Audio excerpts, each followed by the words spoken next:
So, my name is Amir Azarbo. I'm an interventional cardiology fellow working with the structural team here. Also, my interest is in structural heart disease, which I'm getting further training at. So, we're talking about this relatively new access at our institution called percutaneous transaxillary transcatheter aortic valve replacement.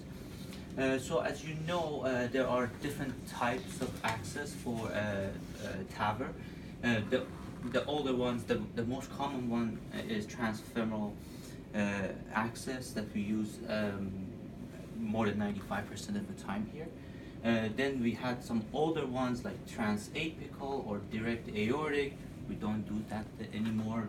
The benefit has been shown not to be as great as a transfemoral approach. And then we have the newer ones like transcarotid. They go through the carotid. Don't do that here yet. Transcaval, we've done a case here and I think it's going to pick up. But what we're going to talk today about is transaxillary, basically using the axillary / subclavian artery. Well, there are, and prior to doing the percutaneous transaxillary, we were using surgical cut down of the subclavian artery, which patients directly went to SICU for further monitoring. Now we're doing a less invasive form of it called direct percutaneous. Basically what happens is that without surgical cut down, with ultrasound guide, we go and take a look at the, we go and actually enter the axillary artery and deliver our device and sheath and everything and do the TAVR from there. So it's the reason we do it basically is one of them is severe peripheral arterial disease, severe calcification, tortuosity in the iliofemoral system. So we always use it to do a CT scan to take a look at the our TAVR patients, the CT angio of the chest, abdomen, and pelvis. One of our interests is take a look at the iliofemoral system. And you can see how much calcium we have in this iliofemoral system. Also the caliber is small, so that won't be an ideal candidate for delivering our system, which it's at least 14 to 16 French currently. And also a lot of tortuosity. You can see there's a lot of tortuosity. Delivering our device through here might be impossible. Other than that, small caliber iliac, some people that have some sort of endovascular repair here that is sensitive and we think it's high risk for delivering our large bore access and devices over there. And also it's been, and sometimes when we put impellas, we haven't done this in institution yet, but it's in the plan to do large bore impellas like 5O impellas from the axillary. And the nice part about axillary is that the patient can ambulate even with an impella in place for a few days, at least to the chair, without any limitation. And the risk of infection in here is less. Can I ask you, what's an impella? Impella basically is a support hemodynamic device that whenever the heart is weak, it kind of helps the heart, basically pumps blood out of the left ventricle and directly to the and those stay in place when they go to the floor? Well, impellas usually go to this, go to the unit. Okay. I don't think the impella is going to be applicable to the PACU because all our impellas either probably are sick enough that they don't go to the floor at all. So basically, what we're doing, this is the just a few. It's axillary artery, subclavian. Axillary artery is here. We have this brachial plexus close to it, subclavian vein, and this is usually when we do the cut down. We see this view, but what we're interested in is with this procedure is doing is going through the axillary artery percutaneously. We use wires, angiogram, ultrasound guide to get to this access point. We have a lot of branches that we have to watch for, and there's an ideal place to basically puncture the artery depending looking at the branches, location of the lateral border of pectoralis minor muscle to lower the chances of brachial plexus injury, which is the nerve system that supplies the hand, and also we want to stay out of the lung for less chance of pneumothorax. Usually the left side is preferred because of few reasons. First of all, most people are right-handed. The other thing is because of the innominate and how the carotids are shaped over there, it's a little bit higher risk to compromise the carotid on the right side. There are other reasons as well. So, but what we're here for is mainly like what is the post-procedure care. Well, the procedure is supposed to be easier than the subclavian cut down. The whole notion is that it's going to be less invasive, earlier recovery, less hospitalization days post-TAVR. So what we're looking at is the same TAVR that you get all the time, but looking at there is now additional access, and this is how the access ideally looks like after our procedure. You see the nick is just the nick is very small. Usually there's no sutures. Sometimes one or two sutures if the nick is too large or something like that. So this is the axillary area, the area that we enter the axillary artery. Then we have other accesses as well, just not for the large. Still they have some femoral access, sometimes bilateral femoral artery access for the smaller sheets, not for the TAVR device. So we have to watch for those accesses as well as we do on all our TAVRs. So they'll have this, and that. Yes, and sometimes radial too. So this is the main access site that is new to us, but bilateral femoral is a possibility. Sometimes one side femoral, because at least we have to have one femoral artery to deliver our hemodynamics. So there'll be at least one. At least one femoral artery, at least one femoral vein, and at least one radial artery. Because this procedure is done under general anesthesia, and we usually give A-line to the anesthesia. So that's usually through the right radial artery most of the time. The other thing that it's different is these, as of our usual TAVRs, is that these patients mostly go under general anesthesia. So at least for the past few that we've done here, and most likely it's going to be, majority of them are going to be general anesthesia, and most of the time they're going to be extubated. Well, if they're intubated still, that's a no-brainer. They go to the CQ, you guys don't need to deal with it. But if they go to the PACU, it's the kind of the post-general anesthesia care. They wake up, how they wake up, and the blood pressure might be a little bit soft after all the medications and everything. But then the upper extremity circulation we have to also have to look at because these people, we are close to all those vessels there, brachial artery there. So now something extra to look for is the upper extremity. And also I showed you the nerve, so we also have to look at the hand sensation, hand motor function, numbness, tingling, all the things that can happen extra to a routine transfemoral TAVR. That picture right there, it almost looked like a subclavian. How could you tell if it's an axillary insertion versus?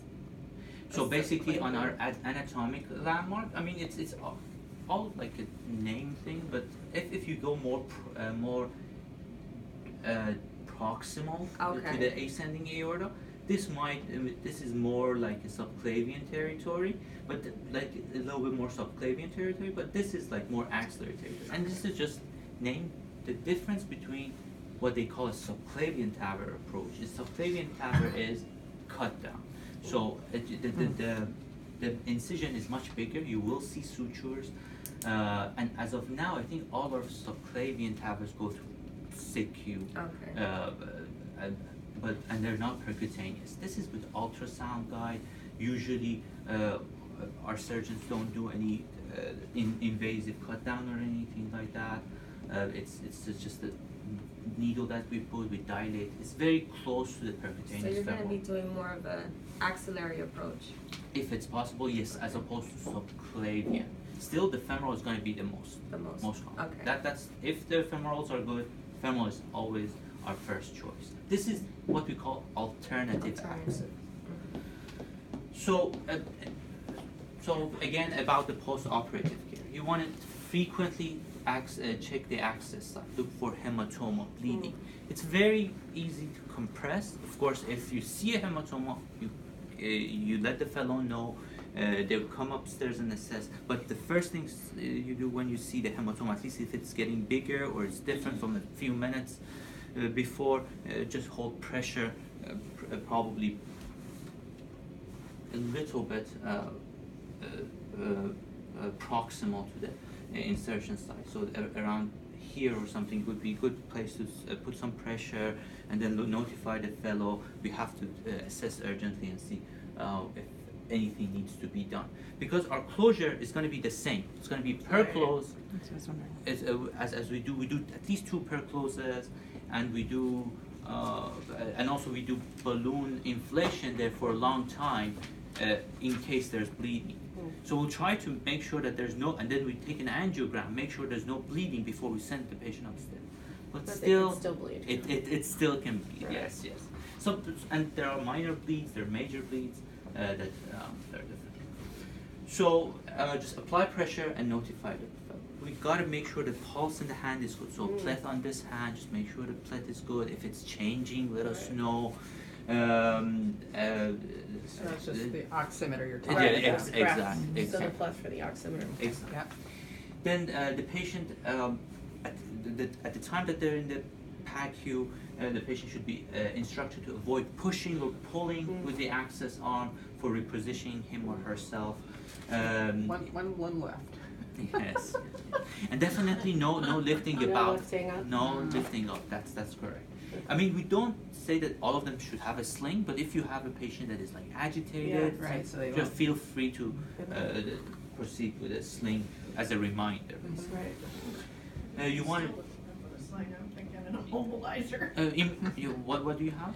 I said a sling, they can still lift Still it do up. it? Okay. So I'm thinking of an immobilizer, like what we used to put on shoulders way back. Yeah, that would be a good idea too. As long as they don't they don't move as much. Yeah, makes sense. What's the chance for a pneumo? Well, it's very small. It is. It's because we, first of all, for a few reasons, we do fluoroscopy, we Right. do ultrasound, Right. and also, I mean, at the end of the procedure, we look at everything on the fluoroscopy too. So if we see a So large you'll- pneumo, we will see you'll it, see but it. still, it's more than transfemoral. It's probably, I won't say it. I think it's definitely in the low single digits, but this is something that we have to look for sure. So you want to do frequent pulse checks, neuro checks of the upper extremity for the reasons that we said, near the brachial area. And this is for post-op care. Basically, the patient should not be avoiding lifting the arm above the shoulder during the immediate post-operative period, and even like for a week after, and not lifting anything more than 10 pounds for that from that arm, probably for 10 days or so. Things that the complications that we as physicians and you are very concerned about, and you will see if you see hematomas or it's a vascular complication. So if you see a hematoma or the hand is getting cold, or you see signs of low perfusion, let us know. There might be a dissection there, there might be a perforation there that basically is kind of hiding itself. So then we will decide if we need to do the CT angio, if we need to get another access, go and take a look and balloon it, stent it, or what's going on. You want to take a look at you want a sensation, movement, strength of the arm to make sure that the brachial plexus is good, and pneumothorax as you look at all your patients, like oxygenation, breath sounds. We will do a chest X-ray. The other complications are same as the TAVRs that you guys know all the time. Like, first of all, there's one caveat that if you do subclavian or axillary, the thing is that the lima comes off the subclavian artery. So we try not to do it in patients who have bypass surgery on lima.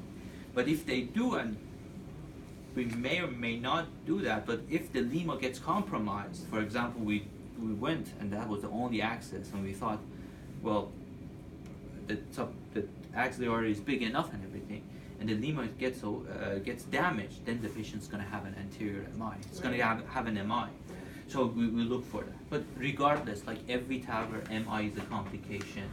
We always do the EKG post. And you'll get that information right to the nurse when you get report, Yes, right? absolutely. Okay. Yeah, So that they're aware that's a complication. that if the patient has a lima, Right. we will know. Right. What did you call that? Left internal mammary artery. Oh, okay. Basically, that's Thank you. the bypass graft, the main bypass It graft. is, yeah. Okay, thank you. But usually we try not to do it in patients who have had lima bypasses, or go from the other side. You look at the heart block, like every other TAVR that you look at. You look at the TIA, stroke. The rates are the same, really. As I said, this is not a very this is not a universal access, and just by case series and everything, the rate is not as high as it's not higher or anything than the usual transfemoral. And the rest of the stuff like perivalvular. So with TIA stroke, again, neuro checks as you do in all patients, especially post-general anesthesia. Sometimes in the cath lab we don't know exactly what's going on Right. because the patient is just it's just kind of weaning off of the sedation. So we by the time you guys see the patient, you're usually more alert oriented, so you can do better neuro checks usually. Then the perivalvular leak, coronary occlusion, pericardial effusion, these are the same things as you looked at the hemodynamic. If they're becoming tachycardic, hypotensive, just let us know. We do an emergent echo in the pack here. The transfer could be like exactly like our transfemoral TAVR. This is supposed to be less invasive than the subclavian. It's good. So again, 2 hours. If everything is looking okay, we do the labs. The labs are looking okay. Hemodynamics are stable. Blood pressure is okay. Patient is not on no pressors. Has good mental status compared to baseline. Has a good access site without any bleeding complications.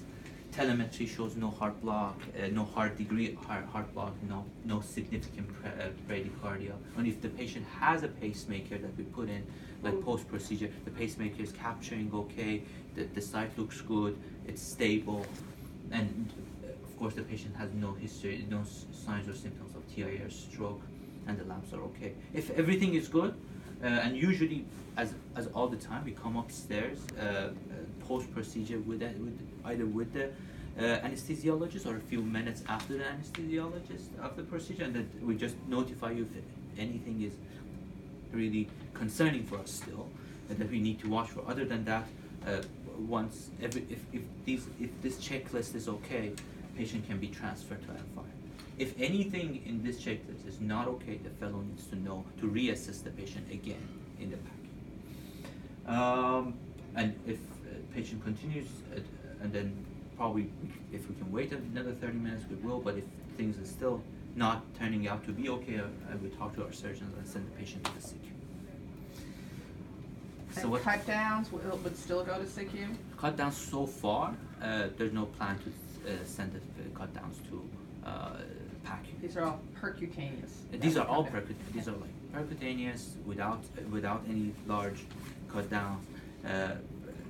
Because So just to go over one more time, Yes. if they do develop a hematoma, you want to put pressure right around the clavicle, I'm thinking, yes, right? yes. And not occlude. And how much pressure do you put? Just enough to. It's That's not the as thing. much as the femoral. That's why I'm wondering. Not as much as the femoral. Yeah. My experience with this, Yeah. our center experience is not that much. All right. So far, the way that we put, because we do put pressure in the Right. in the cath lab before the patient comes Right. up, and it's not as hard as the femoral. That's It's what I not was as hard. curious. It's not as hard. Because you don't want to occlude off all the circulation.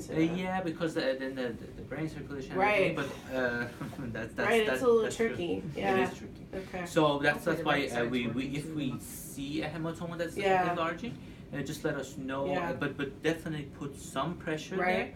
there. Of course, don't put pressure too proximally. Right. Just Like through the whole carotid, arch, maybe, like like you carotid. said. Yeah, just over here maybe. Can you show on yourself where you would Yeah. potentially, So. or I mean, on if- the screen, either is yeah, fine. Sure. So around here, probably.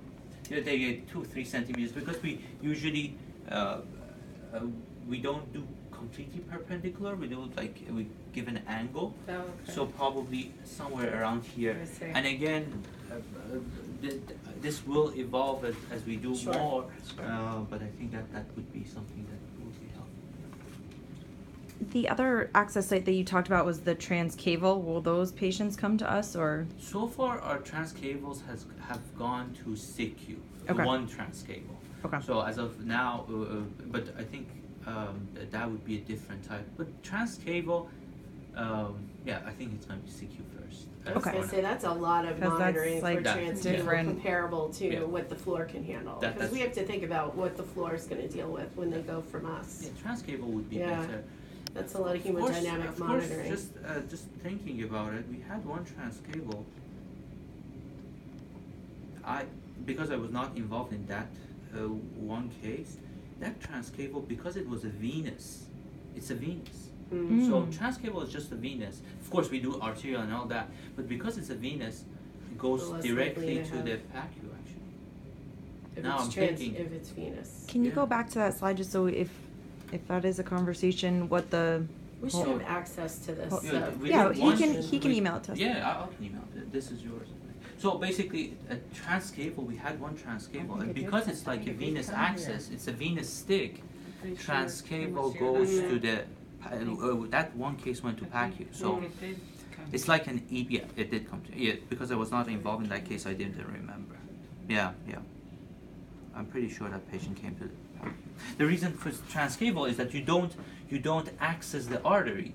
Basically, what happens in trans cable, you access the femoral vein, and then you get into the IVC, and then you cross to the aorta. So Then you- does a trans cable come as, what does it look like on the patient? It looks like a venous access. Yeah, It looks like an arterial access for another reason, and looks like an A line for another reason. that's what I was wondering. So Okay. there's nothing here, there's nothing here, and there's no large bore arterial access. Mhm. So there's a figure of 8 stitch probably for the vein, or some perclose for the vein, something like that, and then which like the mitral clips can come up steps. So basically, it's a smaller caliber sheath than the mitral clip for the vein. So it's and I'm pretty sure that patient came to the PACU and did well, very well. Transcable could be monitored exactly as the same as the transfemoral for now. And why would you do that one instead of femoral, the cable? Well, that's if they don't even have a good axillary artery, or if, that's probably one of the reasons. There I wasn't mean, there's no contraindication. superiority to any of these alternative access. We don't do direct aortic anymore. We don't do transapical anymore because we know that Yeah, more those are the outcomes with that is not as good. Right. But the alternative access that's getting a lot of popularity is the subclavian and axillary, and also transcable is another reason that we do. I guess if the angle is not very good from the axillary, angle of the annulus with the horizontal plane is not very good. Sometimes that would So be you a have technical all this aspect. preliminary anatomy thing, so you're just looking at what's gonna work best We for that always- patient, that specific exactly. patient, That's because what you've we- already took pictures of that, and you're Yes, trying to yes. figure out what's gonna be the best for that Exactly. particular It's patient. there's a lot of planning. That looks like a mess. That's correct. All right. Any other questions? So just to kind of recap, so you said about 2 to 3 centimeters above the site, you're holding some light pressure, whatever. Yeah, about 2 centimeters. And then, is there a minimum time you need to hold, or the Yeah, same? I mean, we have to see how large expanding is the hematoma. Is it just a small hematoma that with some pressure it gets soft and there's no compromise? If the blood and something, and also from the experience that we've done, a few here, at least the blood pressure cuff, which side it should be. Yeah. Good question. I don't have a good answer for that, but Yeah. at least it's not a problem if you get blood pressure from the subclavian, from the access side. But I prefer, because we don't use the other arm for like any invasive Put it on the access, other arm. That we'll seems just like put it's it on the better, other arm. right. Yes, I prefer. Yeah, I prefer not to do that. But it's good idea to just get a blood pressure if we're thinking about the dissection, but I would just hold off on that. Just go to with the blood pressure cuff on the other side. It would be better. Yeah, but isn't the other side the TR? The TR band is there, but just think about it. We just have it. We have this percloses over there, and the blood pressure cuff inflates to whatever, and then it So you straightens prefer it Yeah, out. I don't like that idea. Yes, yeah. You prefer it on the arm with the TR With the band TR versus band. the other one? Yes, Okay. exactly. Got it. Because usually with the other arm, Come on, we're legs not too, doing have to. much. We're just putting an A line in, or maybe a sentinel. But I think if we're getting blood pressure, it's better to be on the other sides as opposed to the side that had the perclose, a lot of procedures done. Right. So that- Okay. Would be it okay to use the leg or If would you you need- like it better in the arm, the other Arm should be fine, and then if we're very concerned about the access